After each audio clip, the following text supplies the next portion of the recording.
식으로. 그러니까 바로 앞에까지 오는 거예요. 뛰어가지고.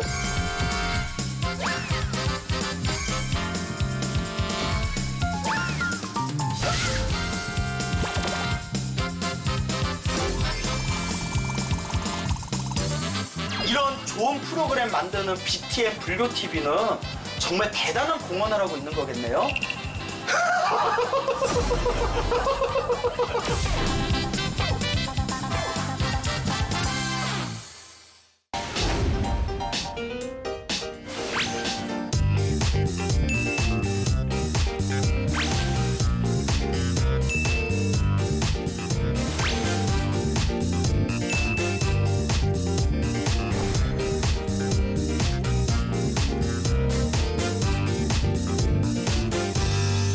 스님 같은 분이 역할을 하셔야죠. 그리고 제가요? 또 제가요? 쌤 무슨 말만 하면 다 저한테.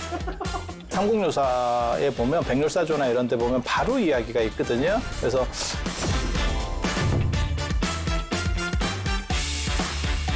큰 곳을 다시 좀 다스려서 균형을 맞춘다. 그게 비보사찰의 핵심이지 않습니까?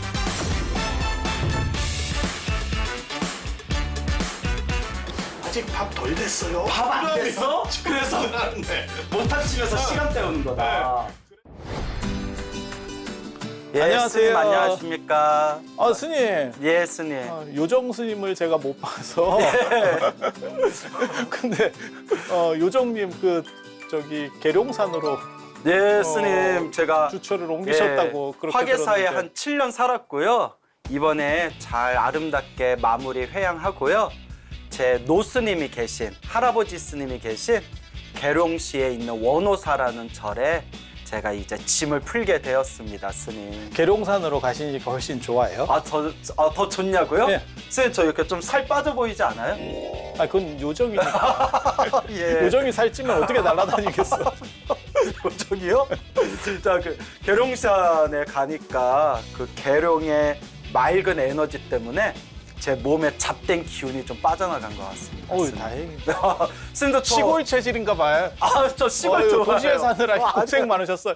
월정사 한번 살아보실래요? 스님 월정사. 월정사 원래 하셨는데 예 가고 싶었는데 또 스님 제가 해인사에서 소임원을 맡았어요. 어우, 좋으시겠다. 해인사 상임포교사라고 맡아서 또 한 달에 한 번씩 해인사에 가서 또 법회 진행하고 있습니다. 그래요? 예. 여러 가지 변동수가 되게 많았구나. 예, 스님께서 응원해 주신 덕분에 친하면 미리미리 다 알 건데 꼭 이렇게 녹화 날 나와서 안부를 물어 우리는. 스님 진짜 한 몇 달 만에 만난 느낌이에요. 우리 한 만에 며칠 만에 만났어요. 만났죠? 몇 달 만에 만났어. 예, 한 2달 만에 만난 거죠. 스님 저 못 본 사이 얼굴이 더 좋아지신 것 같아요. 그러게 저도 월정사에서 이제 월정사는 지금 정도면 이제 황폐 모드 시작을 하거든요. 눈도 벌써 내렸고 그다음에 얼었다 녹았다. 피곤하다는 얘기. 예, 또 월정사 어때요? 단풍이 아름답게 피었습니까, 스님? 단풍은 끝난 지 오래됐어요. 이제 눈 내리나요? 강원도라서? 진짜 눈이 내린 적은 꽤 됐고요. 그리고 거기는 뭐 교구장 스님이 그런 말씀 하시거든요. 월정사나 이렇게 오대산에는 이런 얘기해도 되는 건 모르겠다. 불안하면 끊으세요, 스님. 곰하고 스님만 산다고 겨울에. 곰하고 스님만 산다고요? 그래서 월정사에 눈 내리면 누가 치우나요? 월정사는 강원도는 눈 치우는 거는 거의 베테랑들이에요. 스님은 그리고 안 치우세요? 저는 눈이 녹을 때까지 이렇게 저는 자연주의자입니다. 그게 그래서 인위적으로 분명히 자연스러운가요? 인위적으로 뭔가를 이렇게 하는 걸 별로 안 좋아해요. 예. 근데 이제 다른 스님들이 워낙 이렇게 깔끔하시고 성격도 급하시고 하다 보니까 싹 치워줍니다. 그래서 또 좋은 소식이 하나 있던데요. 그래서 대전에 또 스님이 교육불사의 원력을 가지고 대전의 문수선언이라는 또 교육도랑 이번에 새로 개원하신다면서요. 그러게요. 예. 그게 오대산이 문수보살 성지이기도 하고 그래서 월정사에도 문수선언이 있고 그다음에 탄원 오스님께서 가르침을 받은 무빈 오스님도 부산에 문수선언을 두셨고 그리고 저도 이제 지금까지는 오프라인 교육 중심이었으면 온라인 교육 중심으로 제가 외국의 학교까지 하나 만들 생각을 하고 지금 뭔가 뭔가 새로운 교육의 새로운 모델을 제시하는 그런 방향들을 구상을 해보고 있습니다. 스님의 원력에 정말 갈채를 드립니다. 와. 우리 같이 대전 쪽에 있잖아요. 스님하고 저하고 자동차로 30분 거리래요. 네, 그러게. 예. 제가 스님을 모셔서 네. 교육에 단단한 초석을 놓도록 하겠습니다. 예. 우리 너무 근데 서로 이렇게 하고 있는 거 아니에요? 이거 짠 거 같은 느낌. 스님, 불교에는 4대 명절이 있습니다. 태어나신 부처님 오신 날, 출가하신 출가제일, 깨달으신 성도제일, 열반하신 열반제일이 있습니다. 오늘은 불교의 4대 명절에 대해서 알려주십시오. 스님, 오늘 주제가 불교의 4대 명절인가 봅니다. 어떻게 스님, 우리 부처님 오신 날 4월 8일이죠, 음력으로. 그러게요. 네, 그리고 우리 시다르타 왕자가 이제 머리 깎고 출가한 날, 그날이 2월 8일이고요, 음력으로. 그리고 보리수 나무 아래에서 깨달음을 얻으신 날, 그때가 음력으로 12월 8일. 마지막 이제 80세에 이 육신의 몸을 벗어버리고 진리의 세계로 돌아가신 날, 음력으로 2월 15일이라고 하더라고요. 음력 2월 15일. 자, 그렇게 우리 4대 명절 때마다 그래도 우리 불자들이 물론 가장 큰 행사는 부처님 오신 날이지만 부처님 오신 날 4월 초파일이라고 해가지고 가장 크게 우리가 잔치를 벌이고 축제를 벌이고 다 함께 찬탄하는 날이지만 그 나머지 날에도 그래도 불자님들이 소소하게 절에서 또 법회를 올리잖아요. 그래서 이 부처님 오신 날, 출가하신 날, 또 깨달음을 얻으신 날, 열반하신 날, 이걸 우리가 흔히 4대 명절이다 부르는데 스님께서는 이 4대 명절 중에서 어느 날이 가장 중요하다고 생각되세요? 그건 이제 관점에 따라서 여러 가지들이 이야기가 있는데요. 초기 불교에서 가장 중요하다고 생각했었던 거는 열반일. 열반일. 예. 그래서 열반을 하셔야만 완전한 깨달음에 얻는다. 무열반이라고 하는. 그래서 실제로도 부처님 돌아가시기 한 3개월 전, 그러니까 돌아가시기 3개월 전이에요. 그 부분에 대한 기록은 굉장히 소상하게 남아있고, 그게 가장 불교에서 오래된 자료 중에 하나입니다. 그리고 8종류나 남아있어요. 그래서 열반일 중심으로 보는 시선이 있었고, 또 하나는 나중에 이제 성도일, 그러니까는 깨달음을 얻으신 날 중심으로 보는 관점들이 사분율이나 안 그러면 남방의 빨리율. 그런 쪽을 이제 중심으로 보는 문화들이 남아 있고, 그래서 그 두 가지를 굉장히 중시했는데 이제 생각해 보니까 태어나셔야 되는 거 아니야? 라고 하면서 나중에는 이런 일도 다 시작이 있어야 되는 거 아니야? 이러면서 부처님 오신 날이 테슬라 주가처럼 어느 날 갑자기 떡상하기 시작하면서 이런 식으로 올라가도 되나 싶은 정도로 이렇게 그게 아마 불교의 종교화와 관련이 될 거예요. 그래서 예전에는 기본적으로 뭐 열반하신 날, 그러니까 돌아가신 날, 열반하신 날과 그 다음에 깨달음을 얻으신 날을 더 중요하게 생각했던 그런 초기에 어떤 관점이 있었는데 어느 시점에서부턴가, 그러니까 스님 말씀을 비춰보자면 불교가 더 종교화되는 그런 흐름 속에서 부처님 오신 날을 더 중요하게 여겨지게 된 것 같다, 이 말씀이시잖아요.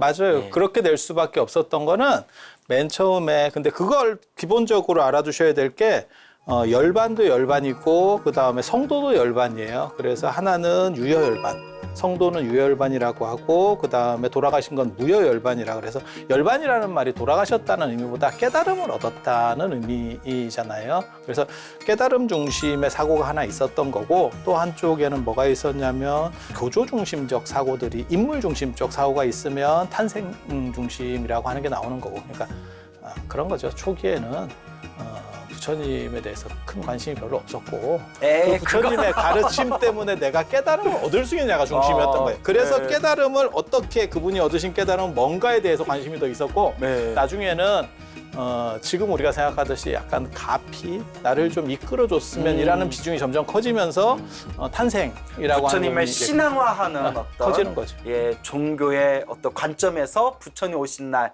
그러니까 부처님이 오셨고, 부처님이 오셔서 부처님이 깨달음을 얻으셨고, 깨달음을 얻으신 부처님 덕분에 우리가 또 이렇게 가피 받는다.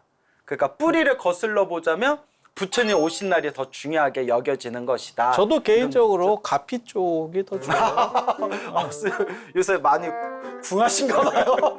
이렇게 바라시는 것 같아요. 예, 저도 항상 빚자들한테 가피 얘기 많이 하잖아요, 스님. 네. 연불, 가피, 아니 이런 게 사실은 사람이 흔들리지 않고 사는 데 있어서는 굉장히 많이 도움이 되는 것 같아요.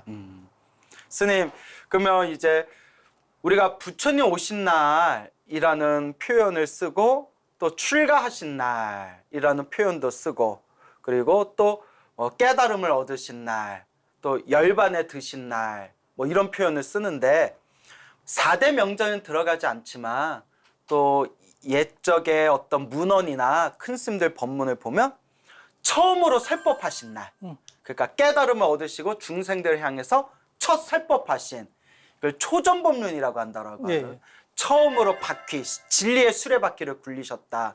이것도 되게 중요한 흐름으로 바라보는 또 그런 관점이 있는 것 같더라고요. 그래서 그게 논점이 굉장히 재밌는 게 인도 성지순례를 가면 실제로는 출가하신 그 유적은 가지 않고 지금 말씀하시는 것처럼 바라나시 쪽으로 가게 되죠. 바라나시의 사르나트 녹야원이라고 하는 대로.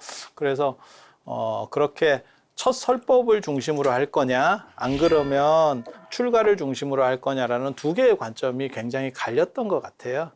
그런데 네 개를 꼽다 보니까 그 중에서 한 번은 이렇게 꼽히고, 우리가 4대 명절을 할 때는 이쪽으로 꼽고, 그래서 출가 중심으로 꼽고, 그 다음에 인도에서의 어떠한 그러한 문화 풍습, 지금 현재 남아있는 성지순례의 풍습에서는 첫설법을 꼽고, 근데 사실 약간 다른 게 첫설법은 당신께도 의미가 굉장히 중요하지만 그거는 불교의 종교적 시작이에요. 그래서 그런 관점이 들어가 있는 거고, 당신한테 어떻게 보면 당신께 더 중요한 거는 내가 왕자로서 살다가 생을 바꾸는 거죠. 어떻게 보면 선택을 진짜 무진장 큰 선택을 하는 거죠. 속된 말로 올인이죠, 올인. 올인 딱 이게 하는 그 시점이야말로 승부사 기질이 있었네요. 엄청 중요한 거죠, 엄청 중요한 거죠. 그래서 한번 신도들한테 한번 저는 통계 조사를 한번 해보고 싶어요. 호기심에. 예를 들어 뭐 부처님 오신 날, 출가하신 날, 깨달음을 얻으신 날, 성도의 날, 그 다음에 열반하신 날, 다 소중한데 그래도 불자님들이 보시기에는 어느 날이 더 의미가 깊다고 생각하세요? 왜냐하면 사람들은 서로 생각하는 관점이 다르잖아요. 그래서 한번 통계를 내서 설문조사 해보고 싶다라는 생각도 들어요. 문자로 이거를 좀 달아보시라고 얘기를 하면 재밌을 것 같은데. 여러분 리플에다 달아주세요. 이렇게 한번 근데 얘기를 할까요? 활상성도 들어갈 때는 네. 실제로 그 두 개가 다 들어갑니다. 그리고 간다라 미술품에 볼 때도 그 두 개가 상당 부분 각축전을 그 벌였던 두 거예요. 개가 어떤 거예요? 지금 말씀하시는 이제 첫설법하고 그 다음에 출가. 출가하신 날과 예. 또 첫 설법을 하셨던 노교원에서 초전법륜 하셨던 그죠. 그런 걸 그 말씀하시는 두 거죠. 가지가 그러니까는 생사는 변동이 없는 거고 태어나시고 돌아가시는 거는 워낙 큰 일이고 그 다음에 불교가 어떻게 보면 종교로서 시작되고 그 다음에 당신이 부처님이 되신다라고 하는 의미에서 보면 성도도 이건 뭐 빼기가 어려운 거고 이 한 자리 남은 거죠. 쉽게 말해서 마치 4개라고 하지만 실제로 3개는 내정이고 한 자리 갖고 치열한 암투가 있었던 거예요. 그래서 달력에서는 출가가 승리하는 거고 그 다음에 4대 성지에서는 이제 첫설법이 승리하는 거고 그런데 인도에는 출가한 곳에도 탑을 세웠다라는 기록은 있는데 그 자리가 지금 어딘지 그러니까는 삭발하신데 그 다음에 차익을 돌려보내신데 라는 부분들이 다 거기에 탑이 있었다라는 얘기가 나오는데 어딘지는 지금 모릅니다. 현재 뭐 고고학적으로도 정확히 어느 위치인지까지는 모른다 이 말씀이시죠? 예. 글쎄 근데 이제 얼마 안 있으면 우리 음력으로 12월 이제 8일 부처님 성도제일이에요. 그래서 또 성도제일에 대해서도 스님하고 이야기를 나누고 싶은데 근데 스님 그 전에 우리가 4대 명절에 대해서 우리 한국 불교에서 믿고 있는 그 4대 명절의 각각의 날짜가 있잖아요. 근데 나중에 책을 보면서 나중에 알게 된 건데 나라마다 그 4대 명절을 구분하는 그 날짜가 서로 좀 각 나라마다 다른 것 같더라고요. 우리나라 같은 경우는 이제 음력 기준으로 봤을 때 제일 먼저 나오는 거는 2월 8일 출가제일, 그 다음에 2월 보름, 그 다음에 열반제일, 그 다음에 4월 8일 부처님 오신 날, 그 다음에 12월 8일 성도제일 이렇게 돼 있는데요.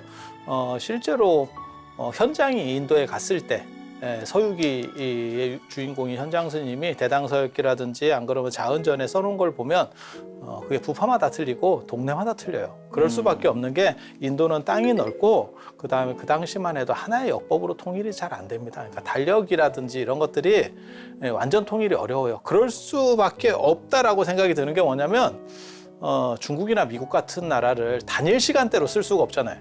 중국은 지금 북경 기준의 단일 시간대를 쓰고 있지만 그렇다 보니까 신강 위구르 자치구는 난리가 나는 거거든요. 북경에서 해가 졌는데 여기는 멀쩡해요. 이제 이렇게 나오는 거거든요. 그래서 동네마다 역법들이 좀 다르고 달력이 다르고 그리고 부처님에 대한 생각들도 약간씩 다르다 보니까 그게 이제 좀 다르게 전승이 돼요. 그래서 현장도 동네마다 이쪽으로 와보니까 이게 이렇네 하면서 기록들을 해놨어요. 근데 공통되는 건 뭐냐면 4하고 8이 많이 들어가요. 4하고 8이 많이 들어가요. 뭐 사성제 8정도 뭐 이런 거 의미가 있는 거예요. 인도에서 사진법을 썼었기 때문에 그러니까 정확하게 날짜를 잘 몰랐던 것 같아요. 그러니까 돌아가신 거나 안 그러면 탄생하신 거는 어떻게 보면 알 수도 있는 날짜인데 사실 출가하신 거나 이런 부분 있잖아요. 첫설법 하신 거나 뭐 이런 부분은 성도하신 거나 이거는 당신이 그 당시에 이거 날짜 계산을 정확하게 하기도 좀 애매하고 아니 지금 내가 뭔가 생사를 진짜 벗어나기 위해서 출가를 하는데 그거를 날짜 따져가면서 길일인가 이러면서 할 것도 아니고 그렇다고 나중에 제자들이 그게 며칠이었습니까 이렇게 물어보기도 참 애매하고 예전에는 시계가 별로 없어서 사주나 이런 거에서 시간을 모르는 사람들이 되게 많아요. 그래서 어르신들 중에서 몇 시에 태어나셨어요? 그러면 아침밥 먹을 때, 안 그러면 뭐 논일하러 갈 때, 뭐 이런 식 이야기들을 하는데 좀 깝깝한 거죠.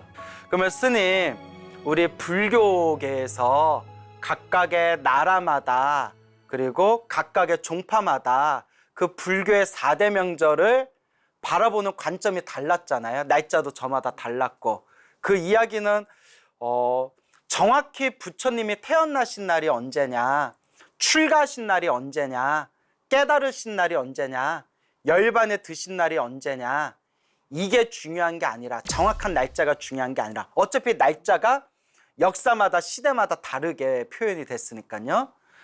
정확한 날짜보다 중요한 거는 그렇게 부처님께서 세상에 출현하시고 열반에 드실 때까지 우리 중생들을 위해서 법을 펼치셨던 그 모습 하나하나를 우리 불자들이 마음에 좀 되새기고 본받아라 라는 것에 그런 상징적인 것에 우리가 더 의미를 둬야 되겠다 이런 생각이 듭니다. 스님. 맞습니다. 어차피 불교는 부처님을 믿는 종교기도 하지만 실제로는 자신을 밝힌다는 데 목적이 있기 때문에 그래서 처음부터 사실은 그 날짜에 대해서 구체적이지 않았던 것 같아요. 그리고 인도 사람들 특징 자체가 그러한 시간이나 날짜 개념이 생각보다 별로 없어요. 그게 중국 사람하고 굉장히 많이 다른, 그러니까 동아시아 사람하고 다른 특징 중에 하나예요. 그리고 한 가지 그냥 덧붙여서 말씀드리면 지금 우리가 알고 있는 요 4대 명절의 날짜는 생각보다 일찍 동아시아에서는 정해져서 이게 흔들리는 건 없었습니다. 그러니까 인도처럼 동시에 여러 개가 룰이 존재하고 있었냐? 그거 아니에요. 그렇게는 안 됐었어요. 그래서 동아시아는 그냥 한 방에 끝났던 것 같은 그런 것 같아요. 그러면 스님 일단 4대 명절 중에서 성도제일에 대해서 조금 더 대화를 나누고 싶어요. 왜냐하면 얼마 안 있으면 이제 성도제일이잖아요. 성도제일 말 그대로 부처님께서 깨달음을 이루신 날 우리가 다 함께 이제 기뻐하고 찬탄하고 기념하는 날인데 우리가 사실 부처님의 깨달음이란 무엇인가 라고 이야기하면 너무 방대하고 심오하고 너무나 광대하기 때문에 저희가 이게 뭐 몇 분 안에 다 설명할 수가 없는 거잖아요. 저는 할 수 있습니다. 그래 스크 한번 듣고 싶네요. 아니 이번에 안 할 거예요. 예, 저 빨리 이번에 빈정상했어요. 안 할 그래요? 거예요. 네, 한번 해주세요, 스님. 자, 원치 하나, 예. 원치 하나. 원치 않아요? 예, 스님. 오늘은 예. 시간상 날짜만 시간상. 하는 걸로, 예. 날짜나 내용만 하는 걸로. 스님께서 부처님의 깨달으면 이런 것이다. 그걸 역사적으로 풀면서 사람들에게 이해하기 쉽게 강의해 주시는 게 우리 BTM 붓다로드잖아요, 스님. 예. 저도 붓다로드 잘 보고 있습니다, 스님. 예. 자, 그래서 우리가 부처님의 깨달음이라고 했을 때 흔히 이런 표현 쓰지 않습니까? 부처님 이전에도 없었고 부처님 이후에도 없을 오직 위대하신 분만 깨달을 수 있는 법이다 해서 부처님의 법 안욕따라 삼맥삼보리 해서 흔히 우리 그러지 않습니까? 아라한도 윤회에서 벗어났지만 아라한도 부처님의 깨달음을 다 알 수 없고 저 중생을 제도하는 보살님들도 부처님의 깨달음을 다 헤아릴 수 없다. 이런 내용이 경전에 많이 나오지 않습니까? 그래서 실제로 스님 불자들도 부처님 가르침을 공부하다 보면 다 한결같이 얘기하는 게 부처님 법은 너무 어려워요 라는 표현을 많이 씁니다. 스님도 부처님 법이 어려우세요? 아니 개인적으로는 어렵다는 생각은 안 해요. 굉장히 좀 스님이 그렇게까지 설명을 했는데 제가 이렇게 얘기하면 아니에요. 스님이 제가 너무- 나는 안 어려워 너무- 라고 하실 줄 알았어요. 저는 너무 저는 예상하고 약간 있었어요. 이상해 보일 수도 있는데 예. 근데 제가 선불교 얘기할 때도 그런 얘기를 하는데 앞뒤 맥락을 전체를 보면 사실 그렇게까지 어려운 내용들은 아니에요. 물론 그분이 깨달음을 얻으신 그 부분만 관련해서는 어려울 수 있는데 전후 맥락상에서 보면 그러니까는 마치 흥부전의 어떤 스토리 같은 이러한 구조들이 대부분 다 한국 문화 전체에 녹아있기 때문에 한국 사람한테는 전혀 이상하지 않아요. 근데 한 번만 더 생각해 보면 외국인이 봤을 때 제비다리를 부러뜨렸더니 이상한 박씨를 갖다 주고 그 안에서 금은보화가 나오고 그 다음에 첩까지 나오는 그런 첩이 나왔나요? 네, 첩 나와요. 아 그래요? 그래서 박탈 때 조심해야 돼요. 예. 이거 박탈 때 잘 제가 본 건 모르고 동화였나 봐요. 처분 못 봤는데. 이렇게 확 쓸어버리면 피봅니다. 예. 거기 첩이 씨 안에 이러고 있으면서 자랐던 거야. 나는 그 첩 나오는 얘기도 보고 되게 재밌었어요. 네. 왜냐하면 그 당시 사람들이 어떻게 보면 선호하는 가지고 싶은 것들 그런데 흥부 마누라 입장에서는 눈 뒤집어질 것 같은 일이었겠지. 그래서 그런 식의 스토리들도 사실 우리 전통 문화나 이런 데에 대한 배경 지식이 있으면 별로 어려운 게 아닌데 만약에 전혀 우리 배경 문화를 모르는 사람들이 볼 때는 이거는 굉장한 환타지입니다.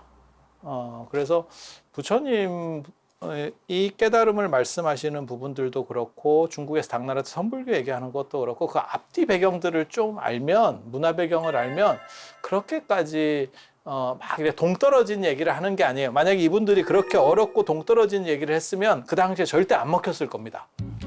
그래서 그분들이 깨달으신 거는 절대점에 갔어도 풀어내시는 방향들은 굉장히 쉽게 설득력 있게 갈 수 있는 거예요. 이거야말로 진짜 강한 사람만이 할 수 있는 그러한 방식이었다고 생각을 해요. 그래서 앞뒤를 조금만 더 잘 보실 수 있으면 그런 건 누가 얘기합니까? 제가 붓다로드에서 좀 받아줘. 아직 늦게서 듣고 있었어요 지금. 좀 받아줘. 너무 혼자 이렇게 얘기하니까 약간 제정신 아닌 것처럼 보이잖아요. 근데 그 우리가 부처님의 깨달음이라고 했을 때 두 가지 관점이 있더라고요, 스님. 부처님의 깨달음이라는 것은 수없는 과거 전생에서부터 그 삼아승직업이라고 하죠. 뭐 삼아승직업, 뭐 쉽게 얘기하면 우주가 3번 생기고 우주가 3번 사라질 동안 이 부처님께서 끝없는 육바라밀의 보살행을 닦고 완성하셔서 이제 마지막 일생보처라고 하죠. 마지막 일생보처로 호명보살이라는 몸으로 있다가 이제 내가 성불할 때가 됐다, 부처가 될 때가 됐다 해서 도솔천 내원궁의 호명보살로 있다가 이번 생에 시다르타 왕자로 태어나서 머리 깎고 출가해서 보리수 나무 아래에서 깨달음을 얻은 뒤에 그 보리수 나무 아래에서 비로소 무상정등정가, 위없는 완전한 깨달음, 부처가 되셨다라는 썰이 있고요. 뭐 쌤 다 아시는 얘기잖아요. 자, 그 다음에 이제 두 번째가 아니다. 예를 들어 법화경 열애수량품에 나오는 내용인데, 부처님은 이미 오래전에 성불 하셨고 중생을 제도하기 위해서 끊임없이 여러 모습으로 중생을 제도하셨고, 보리수 나무 아래서 깨달음을 얻은 모습을 보여준 것도 중생들에게 보여주기 위한 방편이었을 뿐이고, 부처님은 이미 오래전에 깨달음을 얻으셨던 분이다 라는 그런 또 어떤 가르침의 관점도 있지 않습니까? 근데 어떻게 보면 이게 굉장히 모순적으로도 보일 수가 있거든요. 그러니까 1단계, 2단계, 그러니까 1학년, 2학년, 3학년, 4학년, 그 다음에 대학교를 졸업했다라는 거와, 아니다, 나 원래 대학교 졸업했는데 니들한테 보여주려고 내가 그냥 1학년, 2학년, 3학년, 4학년 졸업하는 모습을 너희들에게 그냥 연극처럼 보여준 거다라는 이런 부처님의 깨달음에 바라보는 관점에서 스님은 어떻게 정리를 하시고 싶으신지. 저는 두 가지 다 맞다라는 생각을 해요. 그리고 법화경에 나오는 그러한 주장들이 일종의 그걸 종교학적으로 얘기하면 가연설이라고, 예수한테도 똑같은 게 있어요. 그러니까 그냥 보통 뭐 예를 들어서 여호와의 아들이 예수다라고 보는 관점도 있는가 하면, 성부, 성자, 성신은 삼위일체이기 때문에 곧 예수는 그렇게 드러난 거다라는 주장도 있어요. 그리고 공자와 관련해서도 그런 주장이 있어요. 공자 가어라는 책에 보면 공자가 흑제의 아들이고 하느님의 아들이고 뭐 이러면서 그런 또 썰들이 나오거든요. 그래서 그것도 하나의 타당한, 그러니까는 어떻게 보면 궁극적으로 봤을 때 그렇다라고 하는 게 한 가지 있는 거고, 그렇지만 중생제도라는 입장에서는 또 이렇게 차등적인 것들을 가져가야 되지 않겠나? 그래서 어떻게 보면 그게 장미가 좋아? 안 그러면 뭐 백합이 좋아? 뭐 이런 거하고 비슷한 거예요. 그냥 저는 꽃다발이 좋아요. 그냥 다 할래요.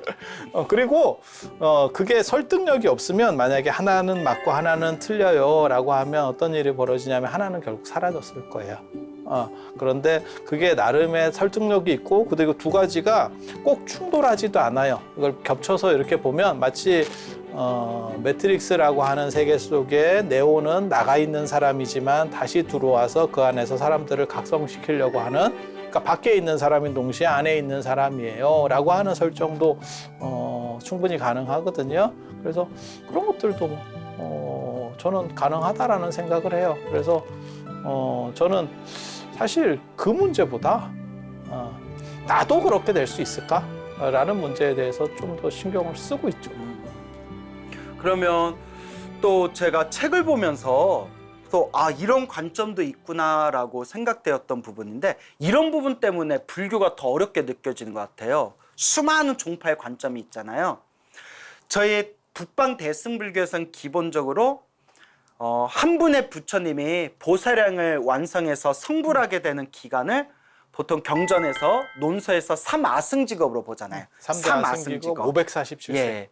그런데 제가 본 책에서 삼아승직업 100대겁이라는 표현을 많이 봤거든요.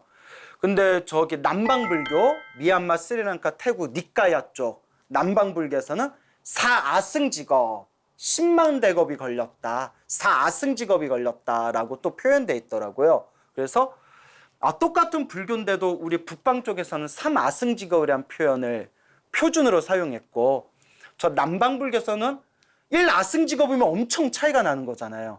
예, 4아승직업을 닦으셨다라는 표현도 나오고, 이런 표현도 나와요, 스님. 성불을 하는데 근기가 뛰어나신 분은 4아승직업이 걸리는데, 근기가 둔하신 분은 성불하는데 16아승직업이 걸린대요. 그러니까 스님이 말한 사진법 있잖아요. 4아승직업, 8아승직업, 16아승직업. 이런 내용들을 보면서 이렇게 불교 교리에서도 굉장히 다양한 관점이 있었고, 부처님의 깨달음에 대해서도 이렇게 여러 가지 관점에서 이렇게 바라보는 종파불교의 특징들이 있었구나라는 생각이 들었습니다. 근데 스님. 부파들이 많다 보니까 여러 가지 주장들을 하게 되고, 그리고 이제 한국 불교는 사실 일제 강점기 때까지 하나의 불교만 있다 보니까 지금은 500개가 넘어요. 불교 종파들이 한 500개 그렇게 되는 걸로 제가 알고 있거든요. 개신교보다 더 많습니다. 그런데 이렇게 많아져도 최근까지 하나였었기 때문에 크게 다르지 않아요. 그런데 이게 각각 지역마다 다르게 내려왔으면 만약에 우리가 조선을 안 거치고 고려시대의 그러한 전통들을 내려왔었으면 서로 다 남의 다리 긁는 얘기들을 하고 있습니다. 그렇게 해야 저들과 섞이지 않거든요. 마치 북한과 남한이 주파수도, 그러니까 방송 주파수도 다르게 하고 그 다음에 철도 레일 크기도 다르거든요. 일부러 서로 다르게 하는 거예요. 서로 안 맞춰야 한쪽에서 치고 들어올 수가 없다라고 생각하기 때문에, 그래서 자기만의 특색들을 내는 과정에서 서로 조금씩 차이들이 벌어지는 거고, 처음에는 아주 미세한 차이였을 거예요. 근데 나중에는 이것들이 그쪽에서 발전되고 하면서 침소봉대가 돼서 이렇게 큰 차이들로 벌어졌겠죠. 또 우리 북방불교 정통에서는 원래 경전에서 이야기하는 대로 3아승직업 이상의 6바라밀을 완성해서, 혹은 화엄경에서 말하는 10바라밀을 완성해서 이렇게 성불하게 되었다라는 그런 썰도 있지만, 성불교의 독특한 관점이 있지 않습니까?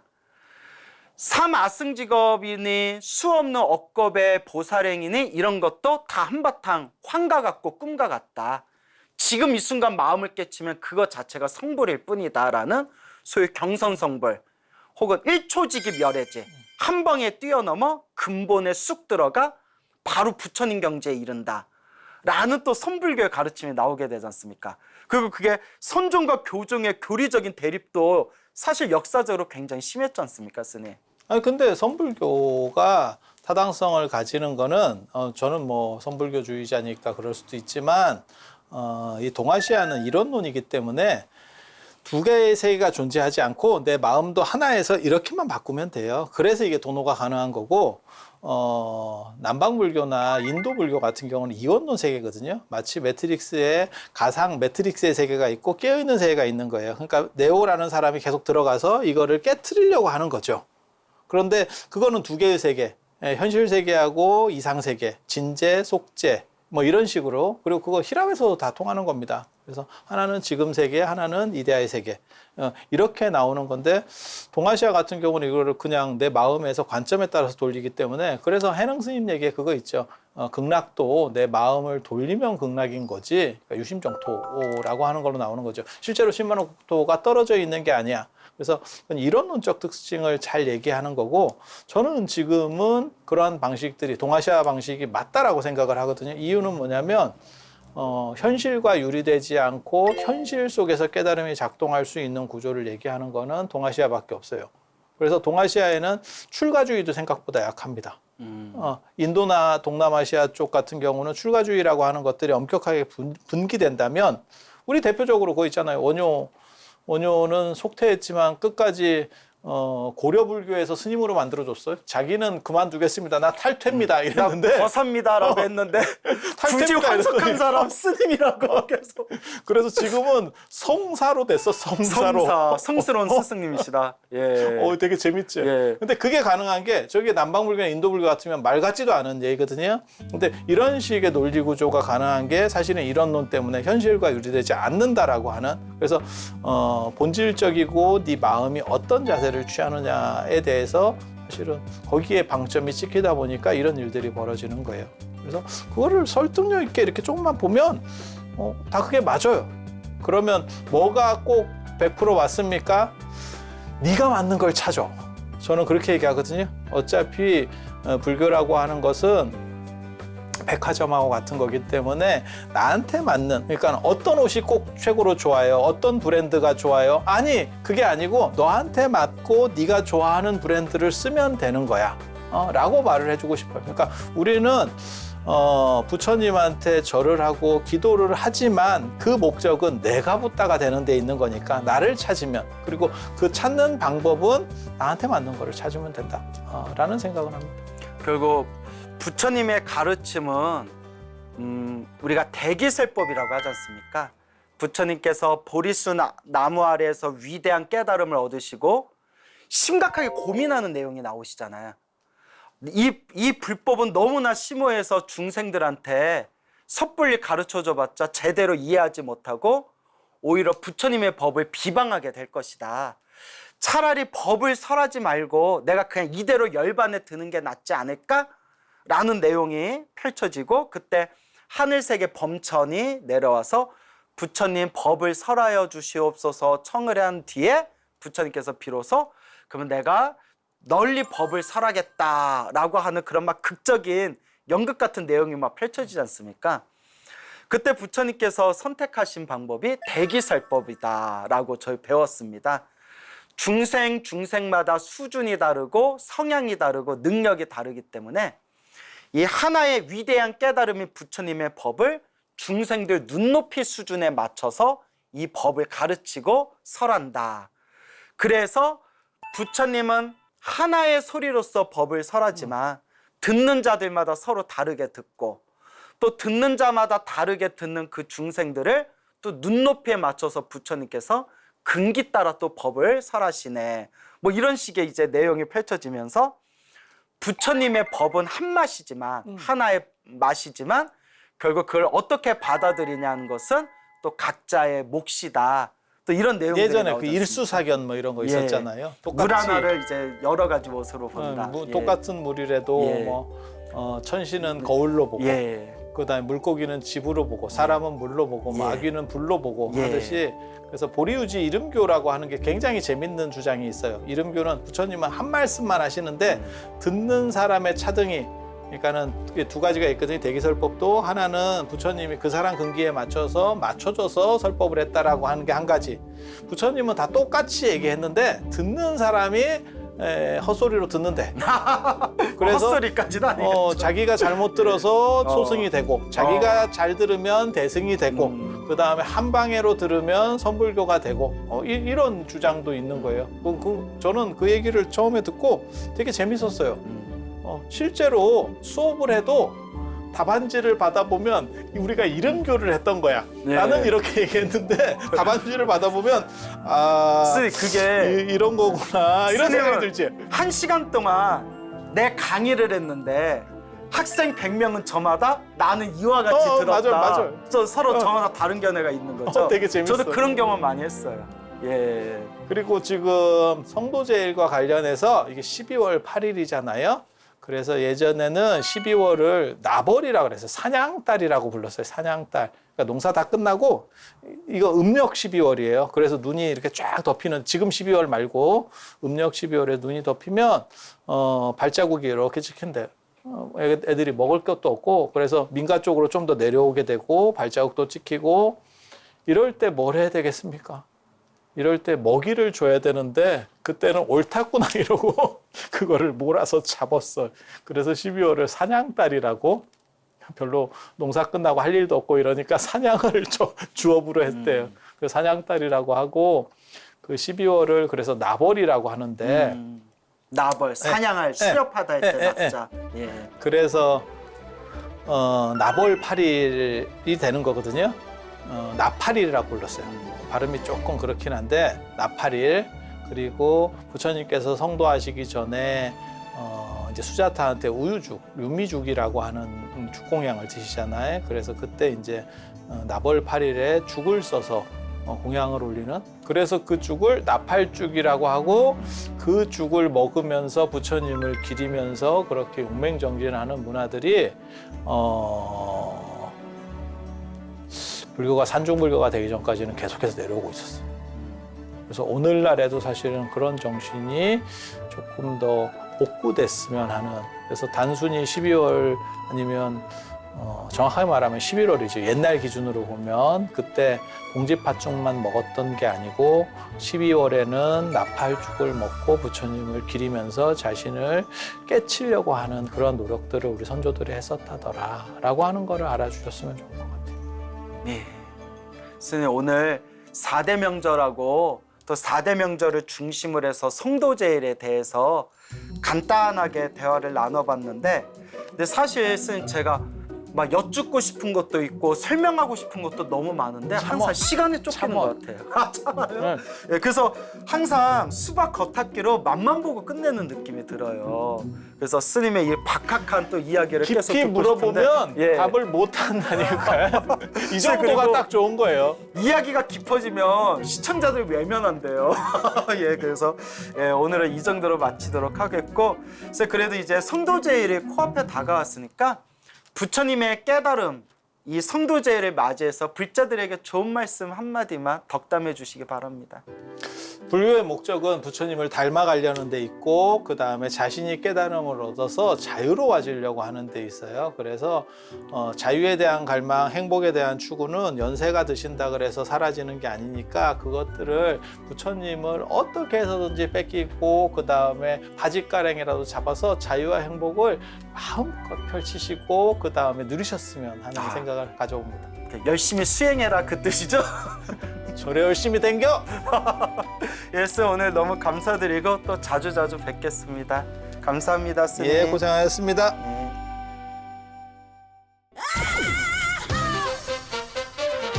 왜 반찬은 없을까? 밥 먹으러. 그러니까 바로 앞에까지 오는 거예요. 뛰어가지고.